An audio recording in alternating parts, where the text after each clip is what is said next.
such an amazing journey. So it's amazing, just to see, you now in that space and really, producing and performing well. Word. And like, not even to cut you off, but it's crazy.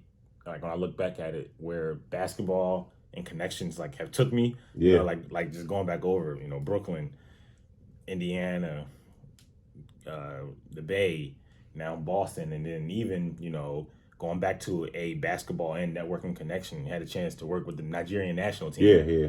Yeah, I was about to bring that up too. I was about to say, yeah. And, it's crazy just, being able to build a relationship with Mike Brown during my time at Golden State, and, him asking me to be a part of the Nigerian national team as they prepare for the Olympics. And I actually, I had a chance to, before the Olympics, I had a chance to go to Africa last November, to work with Team Nigeria for the qualifiers. And, when you think of just, Olympians, like, NBA high level, but, when you talk about Olympics, you're talking about the highest level of sport, the best of the best in their countries. Yeah. So, when I was sitting out there in Africa, I'm like, this game of basketball and the connections I made, like, it's really and bringing me black here. Man, that was, bro. I remember you just sending those pictures. I'm like, wow, like, you just in another country, bro. And how was that?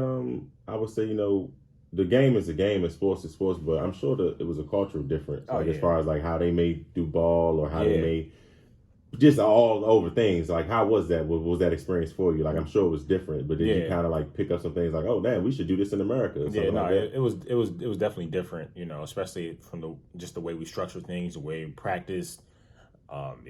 Olympic basketball is a whole different game. Yeah. Way more aggressive, fast paced. Emphasis on the aggressive part. Right. They go hard. But at the end of the day, I think from my perspective, strength and conditioning, no matter where you're at, you adjust in certain areas. But just the way that our structure was in terms of like, we had big team group lifts, team cool downs, recovery sessions. Mm-hmm. They're really like a cohesive unit, everything. So everybody's kind of doing the same thing. Everybody follows suit.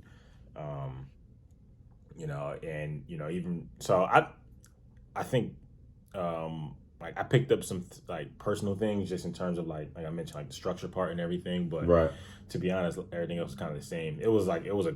When I went to Africa, it was like a quick tournament. We played 3 games. We were there for like 5 or 6 days or whatever. So everything was like fast paced. But yeah, man, it was dope. Yeah, man, for sure, bro. And bro, that's something that I think it ain't gonna really hit you probably later on down the line. It's like I already know. Or when the Olympics come back around, and you could just sit back and look and be like, dang, like, you may see a player that you might have worked with or something over there. So that's dope, bro. Just getting back to thinking about the Celtics, just want to kind of ask a question. I know the music fans listening, like, what's currently being played in the Celtics locker room? What's on the playlist? Ooh. What's before y'all get out there on the floor? What y'all lifting weights to? What is it looking like? Yeah, I like that. So you definitely got that Meek in rotation. Okay. A little Dirt, as always. Hove, shout out to Jabari, JT, big Hove fans. That Gunna definitely be in rotation. Drake for sure, rotation. So we definitely got. I will say, like, our taste in music is in rotation. It's solid for sure. Okay. Yeah. No, that's always cool because anybody working out, whatever, music is one of those things that pump you up. Or even before an interview or whatever you got going on, you need that music. Yep. You with a lady, you gotta create the vibe. You need that music. So music is really, really important. But yeah, bro, this is great. We could keep going, how we do. Right. But man, I think I just want to leave this and before I let you do it, I'm gonna leave this last session to conclude this episode just with, what we're talking about. So I'm saying this to pretty much say is that, connections is the title of this episode, as we've been saying. But everything you just heard Zay talk about, like, is just showing you the power of connections.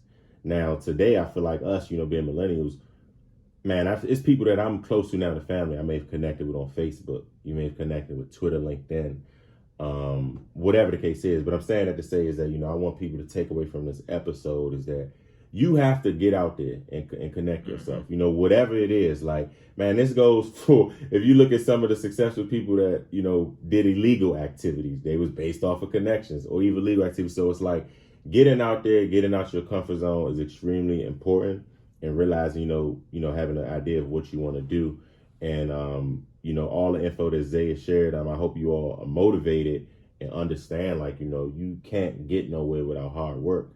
But part of hard work is connecting with people. It's not just about doing the assignment and all that, because you got people that, you know, we seen in the school, you got people that may have a 4.0 straight A student. Once they graduate, they may can't find a job because they never network with nobody, or they may not have those social skills and those different type of things. So I want you to just kind of close this out, man, you know, leaving, you know, that law to people as far as like the guide, because I know you get a lot of time. What did you do? How did you get that job? Can you hook me up with this job? Can you this? Can you that? And like, that's ideally is good, but that's not a way to build a relationship. Yep. You know, maybe hit somebody up and ask them, how can I learn from you? Or Yep. what's your advice on this? But just hitting up saying, hey, can you do this? Can you do that? And I mean, if y'all have an established relationship, that's different. Right. But normally it comes from people, it's like, I might not even know you like that. So just lead the people that's listening, lead them at any means motivation coming from one Zay, man, and just let them know, you know, the steps that they should take, man, that can ultimately lead to a successful career in life.